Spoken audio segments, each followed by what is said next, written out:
to ina bawa yan social media musamman na arewa hakuri. Ina ƙara bawa yan social media na arewa hakuri. Na maimaita, ina ƙara bawa yan social media na arewa hakuri akan ban fito na yi zanga-zanga ba akan wannan mutane da aka ɗauka, amma ga hujjoji na. To su ma kuma su ma gwamnatin nan adalci, su ɗauki wancan ƙoƙarin na gwamnati. Mutum 560 an karɓo su, ni na san wannan hanya Abuja, kuma baka san kullakullan da ake hawo wata 3 ba, baka taɓa ji an ce an tara mota ba.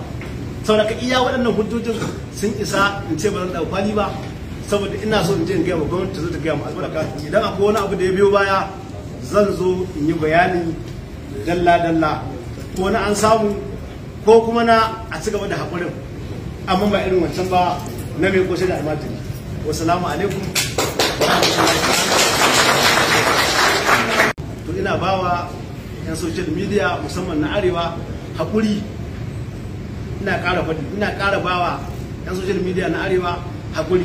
Na maimaita, ina ƙara bawa yan social media na arewa haƙuri.